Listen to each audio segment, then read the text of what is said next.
Is it worth buying Virgin Galactic stock in 2022? I think you have heard about this company long ago, about the test flight in summer, after which the long correction began. The company is currently unprofitable and almost has no revenue compared to the losses. 600 people, or even more already, purchased the tickets for the future flights. So there is demand for space tourism. Since the company is unprofitable and almost has no revenue, price earnings or price to sales ratios won't work here, so the only ratios that we can use is price to book and price to cash. For the moment I'm making this video, stock price is $10 and market capitalization is about $2.6 billion. The company has $720 million on its balance sheet, so price to cash ratio is 3.6. The money company owns should be enough for a long time. The company's total assets cost about $1 billion,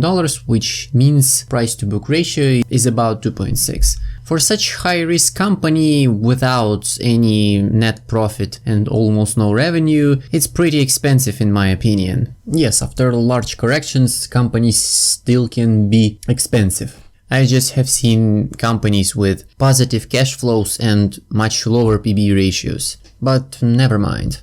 The company recently announced that it's raising $425 million in debt, but previously the company almost had no debt, and debt to equity ratio and long-term debt to equity ratio are 0. If you're wondering how this is even possible if the company is unprofitable, the answer is investors' money. If you look at the shares outstanding, we can see they are increasing over time, which means the company simply creates new stocks and sell them. This is affecting the price, and investors that purchased stocks long ago own a smaller part of the business now. If the companies like Apple are buying their stocks, they are doing exactly the opposite.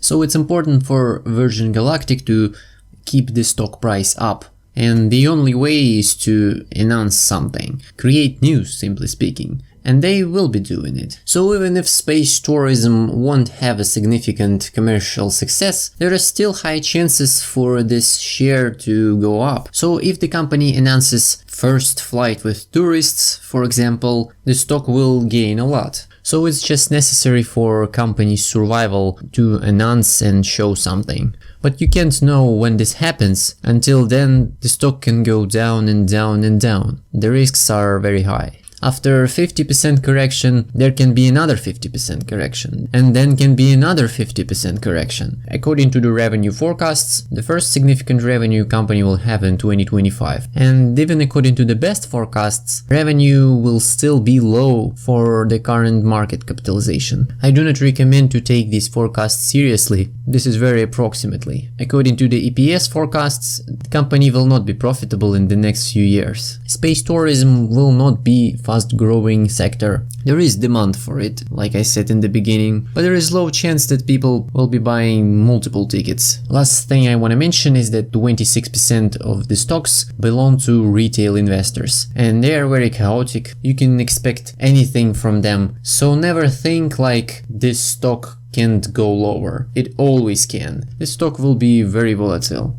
So my conclusion is, it's not a long-term investment. This stock is an instrument for speculations. You certainly can earn money on it, but the risks are very high, no matter how low the price is.